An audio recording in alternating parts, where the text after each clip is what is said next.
Hi friends, எல்லாரும் எப்படி இருக்கீங்க? நம்ம இன்னைக்கு melody of golden age episode 31ல என்ன நடக்குதுன்னு பார்க்கலாம். நம்ம லாஸ்ட் எபிசோட்ல பார்த்திருப்போம். இந்த ஃபேக் சென்ஹுவே நம்ம ஷென் அழிக்கிறதுக்காகவே நிறையவே முயற்சி பண்ணியிருந்திருப்பா. அவன் மேல விஷத்தை பரப்பியிருப்பா. அது இல்லாத ஆட்களை வச்சு அவங்களை எல்லாத்தையும் கொன்னு தீர்த்தணுங்கிறதுக்காக ட்ரை பண்ணி இருந்திருப்பா. ஆனா அதுல இருந்தெல்லாம் அவங்க தப்பிச்சிருப்பாங்க. அதுலயும் இல்லாத அந்த ஃபயர்ஃப்ளை செக்டரோடைய ஆட்கள்ல 2 பேரை பிடிச்சு வச்சிருப்பாங்க. இந்த ஃபேக் சென்ஹுவேவும் எப்படியாவது இவங்கிட்ட இருந்து தப்பிச்சா போதுன்ட்டு தப்பிச்சோ பொழைச்சிருந்து ஓடி இருந்திருப்பா. இந்த எபிசோட் ஸ்டார்டிங்லயே இந்த விஷயத்தை ஷின்ஷிட்டிக்கு வந்து ஃபேக் சென்ஹுவே வந்து லீ கிட்ட சொல்லிக்கிட்டு இருக்கா. இவதான் அந்த ஃபேக் சென்ஹுவே போல இருக்குது. ஆக்சுவலா லீக்கு இந்த பொண்ணு வந்து ஒரு தங்கச்சி மாதிரி. அவன் தான் இவ்வளவு நாளா வளர்த்துக்கிட்டு இருந்திருக்கான். அது இல்லாத இந்த சென்ஹுவோட பொண்ணு போல இருக்கு இவ. அவ வந்து ரிப்போர்ட் பண்ணிக்கிட்டு இருந்த ஷென்னை எங்களால ஒன்னும் பண்ண முடியல, அவனுக்கு விஷத்தையும் பரப்ப விட்டான், அதுல இருந்து அவன் பொழைச்சு வெளியே வந்துட்டான். அது இல்லாத சண்டை போடுறதுக்காக போனோம், அவன் ரொம்பவே ஸ்ட்ராங்கா இருக்கான், நம்மளுடைய ஆட்களை நிறைய பேர்த்த கொண்டு போட்டுட்டான், அது இல்லாத 2 ஆட்களை வேற பிடிச்சு வச்சுட்டான் அப்படின்லாம் சொல்லிட்டு இருக்க. அவனுக்கு செம்ம டென்ஷன் ஆகுது. அதுலயே அங்கிருந்து தப்பிச்சு வந்திருந்ததுல 2 ஆட்களை பிடிச்சு வச்சிருப்பாங்க போல இருக்கு. நீங்களே எதுக்குமே பிரோஜனம் இல்லையா அப்படின்ட்டு அவனுடைய வால் எடுத்து அந்த 2 ஆட்களையும் அப்படி கழுத்தை வெட்டிடுறான். அதுக்கப்புறம் அந்த ஃபேக் சென்ஹுவோட கையை பிடிக்க போக அவ கை வலிக்குது. ஏற்கனவே ஷென் அவ கையில தானே வாழை இறக்கி இருந்திருப்பான். அது இன்னும் அடிப்பட்டது சரியாகல போல இருக்குது. வாழை இறக்கின இடத்துலயே கையை வைக்க அவளுக்கு வலி தாங்க முடியாது. ஆன கத்த, என்ன அடிபட்டு இருக்குதா? நீயும் போயிட்டு அடிபட்டுதான் வந்திருக்கியா? அப்ப அவனை எதுவுமே உங்களால பண்ண முடியல, போன வேலையை ஒண்ணு கூட செய்யல, நீங்க தண்டத்துக்கு தான் அங்க போனீங்களான்னு செம்மையா திட்டவும் அந்த பொண்ணு, இல்ல மாஸ்டர், நான் உங்களுக்காக என்ன கொண்டு வந்திருக்கேன்னு பாருங்க, அந்த மோடைய சீக்ரெட் பாக்ஸ் எடுத்துட்டு வந்துட்டேன், அதுல ஒரு லெஜர் இருக்கு, எடுத்து வேணா பாருங்களேன் அப்படின்னு சொல்லவும் அவனும் எடுத்து அதை பாக்குறான். அதை ஓபன் பண்ணி பார்த்தா அதுல இவங்க எதிர்பார்த்த மாதிரி எந்த ப்ரூஃப்மே கிடையாது. அதுல சாதாரணமா தான் எழுதி இருக்குது. எப்படி இது மாறுனுச்சுன்னு நம்ம பார்த்தோம்னா, நம்ம ஷென் தான் ஆல்ரெடி இவன் பாக்ஸை எடுக்கிறதுக்கு முன்னாடியே அந்த புக்கை எடுத்து அவனுடைய பேக்கெட்ல போட்டுக்கிட்டு இருந்திருக்கான். இதுல வேற புக்கும் மாத்தி வச்சிருந்திருக்கிறான். அதனால இவளுக்கும் தெரியாத இந்த புக்கை கொண்டு வந்து இவங்கிட்ட கொடுக்க அவன் செம்ம டென்ஷன்ல அந்த புக்கை தூக்கி போட்டுட்டு நீங்க எதுக்குமே லாய்க்கில்லைன்னு செம்மையை திட்டி விட்டுட்டு போயிடுறான். அந்த டீட்டெயில்ஸ் எல்லாம் ஷென் எடுத்து பார்த்துக்கிட்டு இருக்கான். அதுல நிறைய விஷயங்கள் இருக்குது, நிறையவே ஸ்மக்லிங் பண்ண விஷயங்கள்லாம் இருக்கு. அது இல்லாத இதுல யார் யாரு இன்வால்வ் ஆயிருக்காங்கிறதும் இருக்குது. ஆனா நிறைய டவுட்டும் அவனுக்கு இருக்கு. அதெல்லாம் பத்தி யோசிச்சுக்கிட்டு இருக்க. யான்சியும் அவனுக்கு சூப் வச்சு கொடுத்துக்கிட்டே, என்னாச்சு, என்ன கன்ஃபியூஷன்ல இருக்கீங்கன்னு கேட்கறதுக்கு, இதுல நிறைய பெரிய ஆட்கள் தான் அடிபடுற மாதிரி வருது, இது என்ன பண்றதுன்னு எனக்கு ஒண்ணும் புரியல, நிறைய விஷயங்கள் கன்ஃபியூஷனாவும் இருக்குது, இதுல அந்த சின்ன ராணி பிரின்சஸ் கூட இன்வால்வ் ஆயிருக்கா, என்ன பண்றதுன்னு தெரியல, அதான் கன்ஃபியூஷன்ல இருக்கேன்னு யோசிச்சுக்கிட்டு இருக்க. யான்சியும் யோசிக்கிறாங்க. ஷென் இருந்துட்டு, நான் இந்த ப்ரூஃபை நான் இப்போதைக்கு ராஜமாதா கிட்ட கொடுக்க போறது இல்லைன்னு சொல்ல, இதுல பெரிய பெரிய ஆட்கள் எல்லாம் இருக்கிறதால அவங்களுக்கு எல்லாம் எந்த தண்டனையும் கிடைக்காது, அதுக்கு பதிலா நமக்கு ஏதாவது ப்ராப்ளம் வரும்னு நீங்க யோசிக்கிறீங்களா அப்படின்னு கேட்க, அதுக்கு ஏதோ ஷென் சொல்ல வர அந்த சமயத்துல அவனுடைய அசிஸ்டன்ட் ரொம்ப பயந்து போயிட்டு தளபதி தளபதின்னு ஓடி வர, ஷென்னும் பார்த்துட்டு என்னாச்சு, எதுக்காக இப்படி பயந்து போய் ஓடி வரேன்னு கேட்க, அங்க நம்ம அடைச்சு வச்சிருந்தோம் இல்லையா இந்த ஃபயர்ஃப்ளை செக்டர்ஸோட ஆட்கள்லாம், அவங்க எல்லாம் இறந்து போய் கிடக்குறாங்க. காலையில வரைக்கும் நல்லாதான் இருந்தாங்க, திடீர்னு அவங்களுக்கு உடம்புல பாய்சன் பட்டிருக்குது, எப்படி இறந்தாங்கன்னே தெரியல, நாங்க தீவிரமா தான் பாத்துக்கிட்டு இருந்தோம் அப்படின்னு சொல்லிட்டு இருக்க. நம்ம யான்சியும் ஷென்னும் அங்க கிளம்பி போயிடுறாங்க. அங்க ஜெயில பார்த்தா அங்க 2 ஆட்களை பிடிச்சு வச்சிருந்தாங்களே, அவங்க 2 பேருமே செத்து போய் கிடக்குறாங்க. யான்சி செக் பண்ணி பார்க்க அங்க கழுத்துல பாய்சன் பட்டிருக்குது, பாய்சன் நீடல்ஸ்ல யார குத்தி இருக்காங்க. ஆல்ரெடி நம்ம யான்சியோடைய அக்காவுக்கு இதே போல விஷம் தான் பட்டிருக்கோம், அதே போல விஷம் தான் இந்த விஷமும் கூட. ஆனா இது ரொம்ப ஃபோர்ஸாவே பட்டு இவங்க இறந்தே போயிட்டாங்க. கூடவே ஒரு டாக்டர் வந்து செக் பண்ணி பாக்குறாங்க. அவருக்கு இந்த பாய்சனை பத்தி எதுவும் தெரியாத போல இருக்கு, எனக்கு இதை பத்தி தெரியல, எப்படி இறந்தாங்கன்னு ஒண்ணும் புரியல அவர் சொல்லிக்கிட்டு இருக்க. உடனே ஷென் இருந்துட்டு, யான்சி நம்ம இங்க இருந்து கிளம்புற வேண்டிய நேரம் வந்துருச்சு அப்படின்னு சொல்ல 2 பேருமே கிளம்பி அவங்களுடைய குரூப் எல்லாம் கூட்டிட்டு கிளம்பி போய்கிட்டு இருக்க. அப்ப யான்சி எப்பவுமே யாராவது பேசுறதெல்லாம் அப்சர்வ் பண்ணி எழுதி வைக்கிறது ஒரு பழக்கம் இருக்குது இல்லையா, அவங்க கேஸுக்கு வரவங்க எல்லாம் எழுதி எழுதி வச்சுட்டு இருந்தாங்களே ஒரு நோட் புக், அந்த புக்கு எடுத்து பார்க்கலான்ட்டு பார்க்க, அப்ப அதை ஷென் பார்த்துட்டு இது என்னதுன்னு கேட்க, இது நான் ஒவ்வொருத்தங்கள்ட்டையும் நான் பேசக்குள்ள அவங்க எப்படியாட்டவங்கிறத அப்சர்வ் பண்ணிக்கிறதுக்காக நான் இதுல எழுதி வைப்பேன் அப்படின்னு சொல்லிட்டு சொல்லவும் அதை ஷென்னும் வாங்கி பாத்துக்கிட்டு இருக்கான். அப்ப ஷென் இருந்துட்டு, உனக்கு எது இந்த மக்கள் மேல எதுவும் டவுட் இருக்கான்னு கேக்குறதுக்கு, ஆமா நிறைய பேருடைய பேச்சுக்கள்லாம் வித்தியாசமா இருக்கு, உங்களுக்கு ஒண்ணு தெரியுதா, நம்ம நாடே இடையில ரொம்ப பஞ்சத்துல அடிபட்டு ரொம்பவே மக்களுக்கு சாப்பாட்டு கூட வழி இல்லாத ரொம்ப கஷ்டப்பட்டுட்டு இருந்தாங்க. ஆனா இந்த நாட்டுல எந்த ஒரு கஷ்டமே படாத எல்லாருமே நல்லாவே இருந்திருக்காங்க. அப்ப அரிசி எல்லாம் ஸ்மக்லிங் பண்ணி இங்கதான் கொண்டு வந்திருப்பாங்க போல இருக்கு. இங்கதான் பிளாக்ல வித்திருக்காங்க. இங்க உள்ள மக்களும் எந்த பஞ்சத்திலயும் அடிபடாம ரொம்ப நல்லாவே இருந்திருக்காங்க. ஆனா பஞ்சம்னு வந்துச்சுன்னு பார்த்தா இது உள்ள ஊரு தான் ரொம்பவே அடிபடும். ஆனா இந்த ஊர்ல அந்த மாதிரி எந்த ஒரு கஷ்டமுமே இந்த மக்கள் எல்லாம் பார்க்கவே இல்லை. அப்ப இதுல ஏதோ ஒரு பெரிய ப்ராப்ளம் இருக்கு அப்படின்ட்டு சொல்லிக்கிட்டே வந்துகிட்டு இருக்கு. இதை யஷேனும் கேட்டுக்கிட்டே இருக்கான். ஆனா அந்த சமயத்துல இன்னொரு சத்தமும் கேக்குது. இவங்களை தாக்குறதுக்காகவே நிறைய பேர் வந்திருக்காங்கிறது அவனுக்கு தெரிய வருது. அதனால கொஞ்சம் சுதாரிக்கிறதுக்குள்ள அதனால ஷென்னும் குதிரைய வேகமா ஓட்ட சொல்லிடுறான். வேகமா வண்டி பறந்து போய்கிட்டு இருக்குது. அப்ப நிறைய அம்புகள்லாம் வந்து எரிய ஆரம்பிக்கிறாங்க.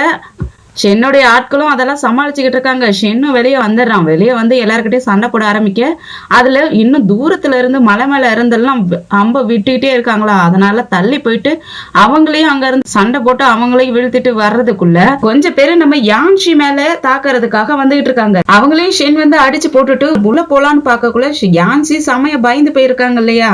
அதனால யாரும் நம்மள தாக்குறதுக்கு தான் வராங்கன்னு நினைச்சிட்டு தள்ளி போய் உட்காந்துக்க ஷென் பார்த்துட்டு யான்ஷி என்ன பயந்துட்டியா வா என் கூடன்னு சொல்லி கையை கொடுத்து கூப்பிட யான்ஷியும் அப்பதான் நிம்மதியாக்குறாங்க. அப்புறம் 2 பேருமே குதிரையில ஏறிட்டு நம்ம யான்ஷி ஷென் அதுக்கப்புறம் அந்த குட்டி பையன் நம்ம அசிஸ்டன்ட் இவங்க எல்லாருமே அங்க இருந்து கிளம்பி போயிடுறாங்க. அவங்க ஆட்கள் மத்த ஆட்கள் இவங்களெல்லாம் பாத்துக்குவாங்கன்ட்டு அப்படியே நம்ம யான்ஷி ஷென்னும் அரண்மனைக்குள்ளேயும் வந்துகிட்டு இருக்காங்க. அப்ப இடையில இந்த சின்ன ராணி பிரின்சஸ் இருக்கா இல்லையா, அவளும் அவளுடைய மகளும் சேர்ந்துட்டு வந்துட்டு இருக்காங்க. இவங்கள 2 பேர்த்தையும் பார்த்த உடனே திரைய விலைக்கு விட்டுட்டு ஷென் உனக்கு நம்ம நாட்டு மேல எவ்வளவு அக்கறை, இப்படி சிட்டிக்குள்ள வந்த உடனே நீங்க அரண்மனைக்கு ரிப்போர்ட் பண்றதுக்காக வந்துட்ட, அதனாலதான் உன்னை ராஜமாதா இவ்ளோ மதிச்சு உங்ககிட்ட எல்லா விஷயத்தையும் சொல்லிக்கிட்டு இருக்காங்க போல இருக்கு. பரவாயில்ல நல்ல வேலைதான் செய்யற அப்படிங்கிற மாதிரி பாராட்டுற மாதிரி பேச நம்ம ஷென்க்கு ஒண்ணும் புரியல. அவனும் இது என்னுடைய கடமைன்னு சொல்லிக்கிட்டு இருக்க. உன்னை எங்க அம்மா ராஜமாதா உண்மையாலுமே ரொம்பவே நம்புறாங்க. நீயும் போன வேகத்துல எல்லா வேலையும் முடிச்சிட்டு நீ சீக்கிரமாவே வந்துட்ட. ஓ ராஜமாதாவை மீட் பண்ணு, உனக்கு சந்தோஷமான ஒரு நியூஸ் சொல்லுவாங்க. எப்படியும் நீ செஞ்ச வேலைக்காக ரிவார்ட் எல்லாம் கிடைக்கணும்ல. ராஜமாதாவும் இப்ப ரொம்ப சந்தோஷமா இருக்காங்க, உனக்காக ஒண்ணு கொடுக்கணும்ட்டு எதிர்பார்த்துக்கிட்டு இருக்காங்க அப்படின்னு சொல்ல ஷென்க்கு ஒன்னும் புரியல. இவங்க என்ன பேசுறாங்கன்ட்டு இளவரசி நீங்க என்ன பேசுறீங்கன்னு எனக்கு புரியலையேன்னு கேக்குறதுக்கு இப்ப லேட் நைட் ஆயிடுச்சு, நாளைக்கு என் வீட்டுல வந்து என்னை பாருன்னு சொல்லிட்டு அவ கிளம்பிடுறா. ஷென்க்கும் யான்ஷிக்கும் ஒன்னும் புரியல.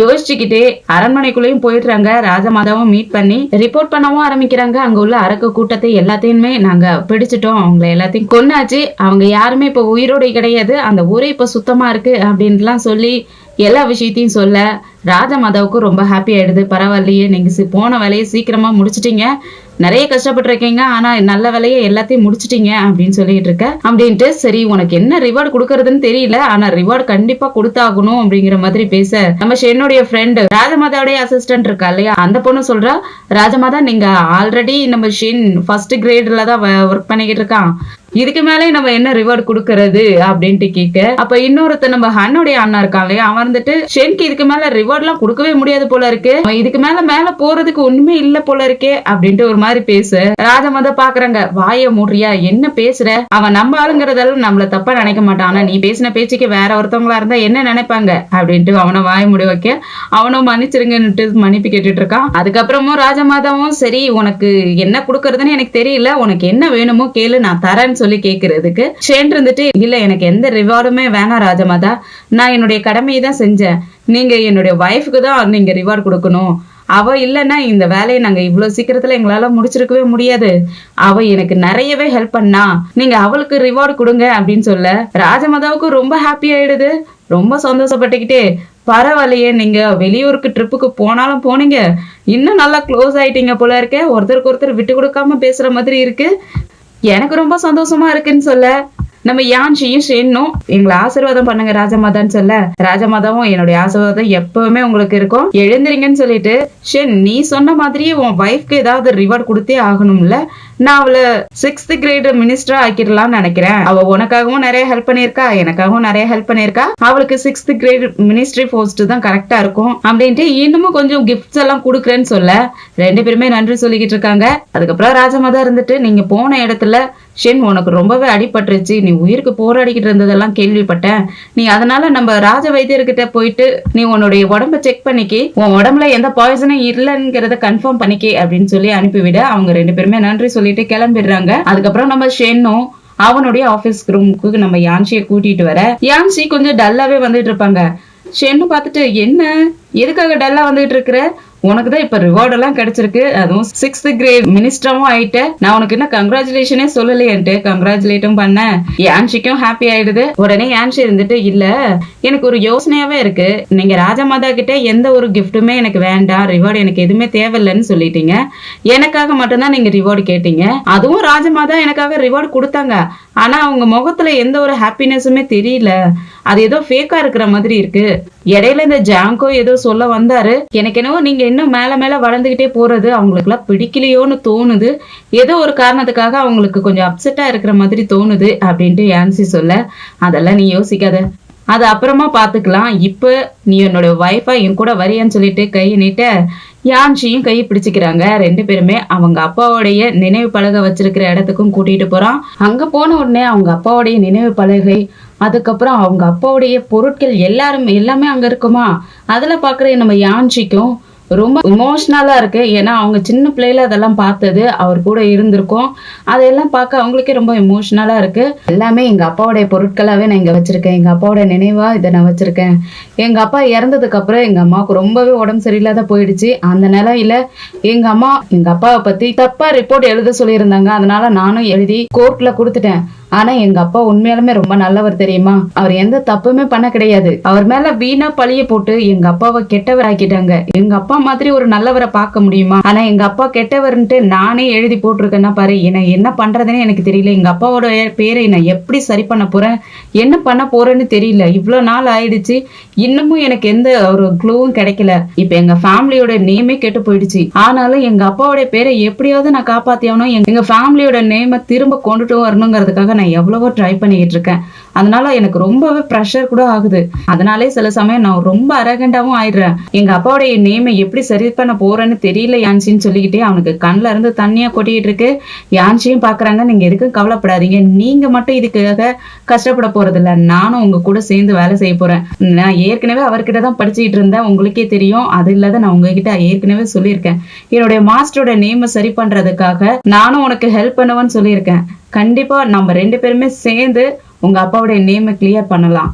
நீயும் ரொம்ப நல்லவன் தான், நீ எதுக்கும் கவலைப்படாத, மத்தவங்க என்னென்னவோ உன்னை பத்தி சொல்றாங்க, அதை பத்தி நீ காதுலயே எடுத்துக்காத, நீ வெளியே பாக்குறதுக்கு தான் முரட்டுத்தனமா இருக்க, ஆனா உள்ளுக்குள்ள இலகுன மனசு கொண்டவன், நீ எதுக்கும் கவலைப்படாத, நான் உன் கூட எப்பவுமே இருப்பேன், யார் எதை சொன்னாலும் நீ கண்டுக்காத, நான் உன் கூட இருப்பேன்னு சொல்லிட்டு யான்சியும் சமாதானப்படுத்து.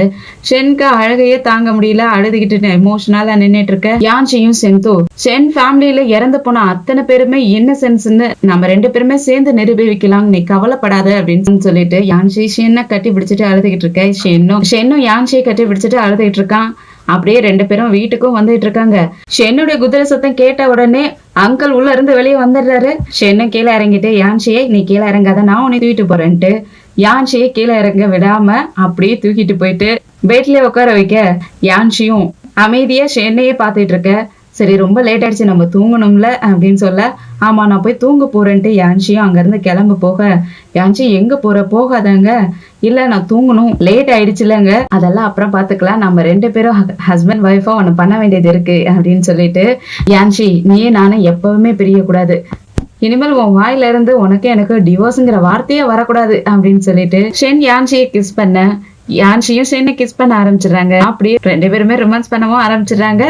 அடுத்த நாள் காலையிலேயே நம்ம யான்சிக்கும் ஷென்னுக்கும் ராஜ உத்தரவு வருது. அதனால அவங்க வெயிட் பண்ணிக்கிட்டு இருக்க ராஜ காவலர்களும் தன்னுடைய அண்ணனும் தான் ராஜ உத்தரவை எடுத்துட்டு வந்துட்டு இருக்காங்க. நம்ம யான்சியும் ஷென்னும் கூட அதுக்காக வெயிட் பண்ணிக்கிட்டு இருக்க. அவன் வந்த உடனே ராஜ உத்தரவுல உங்களுக்காக ராஜமாதா நிறைய கிஃப்ட்ஸ் எல்லாம் கொடுத்து விட்டுருக்காங்க, நீங்க பெரிய சாதனை பண்ணதால உங்களுக்கு 6வது லெவல் மினிஸ்ட்ரி பதவி கொடுத்ததால உங்களுக்கு அதுக்கு தேவையான துணிமணிகளும் நகைகளும் ராஜமாதா கொடுத்து விட்டு இருக்காங்கன்னு சொல்லிட்டு சொல்ல, ஷென்க்கு பெருமையா இருக்கு. யான்சியை பார்த்து சிரிச்சுட்டே பாத்துட்டு இருக்க. யான்சியும் அதை ஏத்துக்கிறாங்க. உடனே ஷென்னோட வேலைக்காரங்களும் அங்க உள்ள திங்ஸ் எல்லாம் வாங்கிட்டு போயிட, அதுக்கப்புறம் உங்களுக்கு இன்னொரு உத்தரவும் இருக்குன்னு சொல்லவும் ரெண்டு பேருமே மண்டி போட்டுறாங்க. அண்ணனும் அதை வாசிக்க ஆரம்பிக்கிறான். இது ஷென்க்கு வந்த உத்தரவு, ஷென் நீங்க நம்ம நாட்டுக்காக நிறையவே உழைக்கிறீங்க, அதனால ராஜமாதா உங்க மேல மதிப்பும் மரியாதையும் வச்சிருக்காங்க, அதனால உங்களுக்கு இளவரசி எங்களுடைய பொண்ணை உங்களுக்கு கல்யாணம் பண்ணி கொடுக்கறதா முடிவெடுத்திருக்காங்கன்னு சொல்ல, யான்சிக்கு ஷாக்ல தாங்கிக்க முடியல, அப்படியே கண்ணுல இருந்து பொல தண்ணி கொட்டிக்கிட்டு இருக்குது. ஷென் அப்படியே அமைதியா நின்று கேட்டுட்டு இருக்க, நீங்க ஏற்கனவே முதல் ரேங்க்ல மினிஸ்டரா இருக்கீங்க, அதனால உங்களுக்கு இதுக்கு மேலேயும் பதவி கொடுக்கறத விட உங்களுக்கு இளவரசியோட பொண்ணை கல்யாணம் பண்ணி கொடுத்து இன்னமும் மத்தவங்களுக்கு முன்னாடி நீங்க பேரும் புகழோடையும் பெருமையோடையும் இருக்கிறதுக்காக இந்த முடிவு எடுத்திருக்காங்க. இதை நீங்க ஏத்துக்குங்கன்னு சொல்ல ஷென் அவனையே அமைதியா பார்த்துட்டு யான்ஷியோட கையை பிடிச்சிட்டு, எனக்கு இந்த ஜென்மத்துல யான்ஷி தான் என்னோட ஒய்ஃப்னு சொல்ல, அதுக்கு அவனும் என்ன ஷென் சொல்றீங்க, நீங்க ராஜமாதாவோட உத்தரவு நீங்க மறுக்கிறீங்களா, இதனால வர பின்விளைவுகள் என்னன்னு உங்களுக்கு தெரியும்லன்னு கேக்குறதுக்கு, எதா இருந்தாலும் பரவாயில்ல இதை நான் பாத்துக்கிறேன், ஆனா என்னால என்னுடைய யான்ஷியை விட்டு கொடுக்க முடியாதுன்னு சொல்லிக்கிட்டு இருக்க, ராஜமாதா இது உங்க நல்லதுக்காக தான் சொல்லிக்கிட்டு இருக்காங்க. ராஜமாதா சொல்ற பேச்சை கேட்டு நடந்துகிட்டா என்னன்னு கேக்குறதுக்கு, ஏன் கேட்கணுங்கிற மாதிரி நம்ம யான்ஷி கேட்க, என்ன யான்ஷி புரிஞ்சிக்காம பேசிக்கிட்டு இருக்க, ஷென் ஃபேமிலியில யாருமே கிடையாது, அவனுக்கு சப்போர்ட் பண்றதுக்கு ஆளே இல்ல, இங்க உள்ள மினிஸ்டர்ஸ் எல்லாருமே அவன் முன்னாடிதான் நல்லா பேசுறாங்க, ஆனா அவனுக்கு பின்னாடி அவனுக்கு தெரியாமலேயே அவனையே பிளான் பண்ணி அவனை கவுக்கணும்னு தான் பாத்துக்கிட்டு இருக்காங்க. அவன் மேல எல்லா மினிஸ்டருக்குமே பொறாம இருக்குது, அதனால ராஜமாதா அவன் இன்னும் பவர்ஃபுல்லா ஆயிடுவான், யாராலையும் அசைக்க முடியாதுங்கிறதுக்காக தான் இந்த இதை கொடுத்துருக்காங்க. நீங்க ஏன் இந்த மாதிரி பண்ணிக்கிட்டு இருக்கீங்க, ஃபியூச்சர்ல அவனுக்கு சப்போர்ட் பண்றதுக்கு ஆள் வேணும் இல்லையா, உங்க யான் ஃபேமிலி மட்டும் போதுமா, எல்லாருமே வேணும் இல்ல, அதனால கட்டாயமா இந்த கல்யாணம் பண்ணியே ஆகணுங்கிற மாதிரி சொல்லவும் யான்ஷி அப்பதான் யோசிச்சு பாக்குறாங்க, அவங்க அம்மா கல்யாணம் பண்றதுக்கு முன்னாடியே சொல்லி இருந்திருப்பாங்க, நீ ஷென்னை கல்யாணம் பண்ணிக்கிட்டீங்கன்னா உன்னால ஃப்ரீடமா இருக்க முடியாது, அது இல்லாத அவன் பெரிய லெவல்ல மினிஸ்டரா இருக்கிறதால அவனுக்கு நீ அதுல துணை மனைவியா மட்டும்தான் போற, முதல் மனைவி இன்னும் துணை மனைவி எத்தனை வேணாலும் அவன் கல்யாணம் பண்ணிக்கலாம், அப்படி இருக்கக்குள்ள நீ அதுல ஒரு பொண்ணாதான் நீ வாழ போறியா, அதெல்லாம் யோசிச்சு பார்த்துட்டு வேண்டாம் அப்படின்னு சொல்லி தடுத்து இருந்திருப்பாங்க. அதெல்லாம் நினைச்சு பார்த்துக்கிட்டே அதாவது ஷென் ஃபேமிலியில ஷென் மட்டும்தான் இருக்கான், அவனுக்குன்னு எந்த சப்போர்ட்டும் கிடையாது, எல்லா மினிஸ்டருமே அவனுக்கு எதிராக தான் இருக்காங்க, அவனுக்கு எப்ப வேணாலும் எது வேணாலும் நடக்கலாம் அப்படின்னு சொல்லி இருந்திருப்பாங்க. அதெல்லாம் இப்ப நினைச்சு பார்த்துக்கிட்டு யான்ஷியும் ஷென்னுடைய கையை விட்டுட்டு, ஷென்க்கு ஆபத்து வரலன்னாலும் அவன் பவர்ஃபுல்லா மாறுவான்னாலும் கண்டிப்பா இதுக்கு நான் ஒத்துக்கிறேன்னு சொல்லிடுறாங்க. ஷென்க்கும் புரியுது நம்மள நினைச்சு இவ்வளவு கவலைப்பட்டது இந்த மாதிரி சொல்றான்ட்டு, அதனால யான்ஷியை நிப்பாட்டி வச்சுட்டு, இந்த ஜென்மத்துல யான்ஷி மட்டும்தான் என்னுடைய ஒய்ஃப், வேற யாருக்கும் என் லைஃப்ல இடம் கிடையாது அப்படின்னு சொல்லிட்டு நானே ராஜமாதாவை மீட் பண்ணி இந்த கல்யாணத்தை நிப்பாட்ட சொல்றேன்னு சொல்லிட்டு அங்க இருந்து கிளம்புறான். யான்ஷியும் தடுக்கிறதுக்கு முயற்சி பண்றாங்க, கையை உதறி விட்டுட்டு அவன் கிளம்பி போயிடுறான். ராஜமாதா கிட்டயும் இந்த கல்யாணம் எனக்கு தேவையில்லை, என்னோட ஒய்ஃப் தான் இந்த ஜென்மத்துல எனக்கு ஒய்ஃபா இருக்கணும், வேற எந்த பொண்ணுக்கும் என் லைஃப்ல இடம் இல்லைன்னு சொல்லிக்கிட்டு கேட்டுட்டு இருக்க, ராஜமாதாவுக்கு செம்ம கோவம் வருது, கையில கிடைச்சதெல்லாம் தூக்கி போட்டு அடிக்கிறாங்க. உனக்கு எவ்வளவு தைரியம் இருந்தா இந்த கல்யாணம் வேணாம்னு சொல்லி என்கிட்டே வந்து சொல்லிக்கிட்டு இருப்ப அப்படின்ட்டு ரொம்ப கோவத்துல திட்டிக்கிட்டு இருக்க. ஷென்னும் ராஜமாதா இந்த கல்யாணத்தை நிப்பாட்டிருங்க, இந்த கல்யாணம் எனக்கு தேவையே இல்லை, நான் செத்தாலும் கூட யான்ஷியோட செத்துருவேன், ஆனா எனக்கு கல்யாணம் வேண்டாம், வேற எந்த பொண்ணு கூட நான் கல்யாணம் பண்ணிக்க விரும்பலன்னு சொல்லிக்கிட்டு இருக்க. அவங்களுக்கு ஒரு மாதிரி ப்ரெஷர்ல மயக்கமா வர மாதிரி ஆயிடுது. அண்ணன் தான் கூட்டிட்டு வந்து அவங்களுடைய சீட்லயே உட்கார வைக்கிறான். அவங்களுக்கு அப்ப கூட டென்ஷன்ல தான் கத்திக்கிட்டு இருக்காங்க.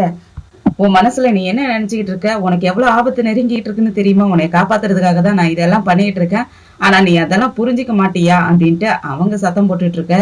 ஷென்னும் அவனோட பிடிவாதத்துல இல்ல நான் கல்யாணமே பண்ணிக்க மாட்டேன் அப்படின்னு சொல்லிட்டு இருக்க.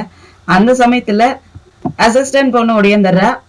அவன் வந்துட்டு நான் அர்ஜென்டா உங்ககிட்ட ஒரு விஷயத்த சொல்லணும் அப்படின்னு சொல்ல ராஜமாதாவுக்கு ஷாக் ஆகுது. இப்ப என்ன பிரச்சனைன்னு கேட்க ஷென்னை மட்டும் தனியா விட்டுட்டு அவங்க உள்ள போய் பேச ஆரம்பிக்கிறாங்க. ராஜமாதாவுக்கு பிடிச்ச ஒரு மெயின் ஹால் இருந்துச்சு இல்லையா, அதுல நிறையவே ஊழல் நடந்துட்டு இருக்குது. அதுல அக்கௌண்ட் புக் 2 புக் யூஸ் பண்ணிருக்காங்க, ஒன்னு போலி அக்கௌண்ட் ஒன்னு ஒரிஜினல் அக்கௌண்டா யூஸ் பண்ணிருக்காங்க. இதுல நிறைய பெரிய பெரிய ஆட்கள் தான் இன்வால்வ் ஆயிருக்காங்க, இதுல நம்ம குடும்பத்துல இருக்கிறவங்களும் இருக்காங்கன்னு சொல்லவும் ராஜமாதாவுக்கு கோபம் ஆயிடுது. அதனால அந்த பொண்ணு மண்டி போட்டு மன்னிப்பு கேட்க, சரி பரவாயில்ல விடு, தப்பு பண்ணவங்க யாரோ, நீ எதுக்காக மன்னிப்பு கேட்கிறேன்னு சொல்லிட்டு எழுப்பி விட்டுட்டு, இதுல யாரெல்லாம் இன்வால்வ் ஆயிருக்காங்கன்னு உனக்கு தெரியுமான்னு கேட்க, எனக்கு தெரிஞ்சு நம்ம ஃபேமிலியிலேயே நம்ம இளவரசி கூட இன்வால்வ் ஆயிருக்காங்கன்னு எனக்கு தோணுது, அதுல அவங்க பேர் கூட அடிப்படுது, நீங்க இந்த கல்யாணத்தை இப்படியே நிப்பாட்டிட்டீங்கன்னா நல்லா இருக்கும், ஷென் அந்த இளவரசியோட பொண்ணுக்கு நீங்க கல்யாணம் பண்ணி கொடுத்துட்டீங்கன்னா அதுக்கப்புறம் அவங்களுடைய பேச்சதான் கேட்கிற மாதிரி ஆயிடும், நம்மளுடைய பேச்சை இவனால கேட்க முடியாது, அவனுக்கு நாட்டுக்கு எந்த நல்லதும் செய்ய முடியாது, அவங்களுடைய பேச்சு கேட்டுட்டு அவங்க ஃபேமிலிக்கு மட்டும்தான் நல்லது செய்யற மாதிரி வரும், அதனால எனக்கு தெரிஞ்சு இந்த கல்யாணத்தை இப்படியே ஸ்டாப் பண்ணிட்டோம்னா நல்லா இருக்கும் அப்படின்னு சொல்ல, ஓ நீ அவனுக்கு ஹெல்ப் பண்ணுங்கிறதுக்காக தான் இந்த நேரத்துல கரெக்டா இந்த புக்கெல்லாம் கொண்டு வந்து என்கிட்ட காட்டிக்கிட்டு இருக்கியா, இப்ப இதெல்லாம் முதல்ல கண்டுபிடிச்சிட்டு இப்ப கொண்டு வந்து கரெக்டான நேரத்துல குடுக்குற போல இருக்கே அப்படிங்க, அப்படிலாம் இல்ல ராஜமாதா அப்படிங்கவும், சரி சரி பரவாயில்ல, நீ என்ன பண்ண, இந்த மெயின் ஹாலை பத்தி விசாரிக்கிறதுக்காக ஆரம்பி அப்படின்ட்டு அந்த பொண்ணுகிட்ட ஏதோ சொல்றாங்க, அது என்ன சொல்றாங்கன்னு தெரியல. அதுக்கப்புறம் அந்த பொண்ணும் வெளியே வந்துடுறா, நம்ம ஷென்னும் கூட கொஞ்ச நேரத்துல விட்டுறாங்க, ஷென்னும் வெளியே வந்துடு. அதுக்கு முன்னாடி நம்ம யான்ஷி ஷென்காகவே வெளியே நின்னுட்டு இருக்க, அப்படியே 2 பேருமே வீட்டுக்கு வந்து பேச ஆரம்பிக்கிறாங்க. அங்க என்ன நடந்துச்சுங்கிறதெல்லாம் ஷின் யான்சி கிட்ட சொல்ல, நல்ல வேளை உங்களுக்கு எதுவும் ஆகல, நீங்க நல்லபடியா வீட்டுக்கு வந்து சேர்ந்துட்டீங்க அப்படின்ட்டு யான்சியும் கேட்டுட்டு இருக்கு. ஆமா, நான் போன உடனே கொஞ்ச நேரத்திலேயே இந்த அசிஸ்டன்ட் பொண்ணு வந்துட்டா. அவ ஏதோ ஒரு விஷயத்த மெஹங்கால பத்தி சொல்ல, அதுக்கப்புறம் தான் ராஜமாதாவும் சரின்னு ஒத்துக்கிட்டாங்க. அதுல ஏதோ பெரிய ப்ராப்ளம் நடக்கும் போல இருக்குது. இந்த இளவரசி இந்த கல்யாணத்தை வச்சு என்னை ஒரு டிராப்ல மாட்ட வைக்கணுங்கிறதுக்காக தான் ட்ரை பண்ணிக்கிட்டு இருக்காங்க. நானும் கூட எங்க இவங்க வலையில சுத்திக்குவோன்னு பயத்துலதான் இருந்தேன். ஆனா நல்ல வேலையும் அந்த பொண்ணு வந்து என்னை காப்பாத்திட்டா. அந்த பொண்ணு மிங்ஹால பத்தி சொல்லவும் ராஜமாதாவும் ரொம்ப டென்ஷன் ஆயிட்டாங்க. அங்க ஏதோ பெரிய ப்ராப்ளம் நடந்துட்டு இருக்குன்னு சொல்ல, யான்ஷியும் மிங்ஹால்லையா அப்படி என்ன நடந்துட்டு இருக்கு, அதுலயே ராஜமாதா இந்த அளவுக்கு அஃபெக்ஷனா இருக்காங்கன்னு கேக்குறதுக்கு அதுக்கு செய்யணும். அது அவங்க ஹஸ்பண்டோடைய நினைவுகள் அங்க நிறையவே இருக்குது போல. அவங்க ஹஸ்பண்டோடைய பிடிச்ச இடம் போல இருக்கு. அதனால அதை ராஜமாதா பாதுகாத்து வைக்கணும்னு ஆசைப்படுறாங்க. அதுலதான் நிறைய ஊழலும் நடந்துட்டு இருக்கு. அதுல நிறைய பிரச்சனைகளும் நடந்துட்டு இருக்கு. லாஸ்ட் டைமா அது எரிஞ்சப்ப கூட ராஜமாதா ரொம்பவே கஷ்டப்பட்டாங்க தெரியும்ல அப்படின்ட்டு பேசிட்டு இருக்கிறதோட தான் இந்த எபிசோட் முடியுது. அடுத்த எபிசோட்ல என்னென்ன ட்விஸ்ட் எல்லாம் இருக்குன்ட்டு வெயிட் பண்ணி பார்க்கலாம். இந்த வீடியோ பிடிச்சிருந்துச்சுன்னா லைக் பண்ணுங்க, உங்க ஃப்ரெண்ட்ஸ் அண்ட் ஃபேமிலிக்கு ஷேர் பண்ணுங்க. அப்படியே நம்ம சேனல்ல சப்ஸ்கிரைப் பண்ணி பெல் ஐக்கனை கிளிக் பண்ணி வச்சுக்கோங்க அடுத்தடுத்த எபிசோட் நோட்டிபிகேஷனுக்காக. அடுத்த எபிசோட்ல சந்திக்கிற வரைக்கும் பாய் அண்ட் தேங்க்யூ.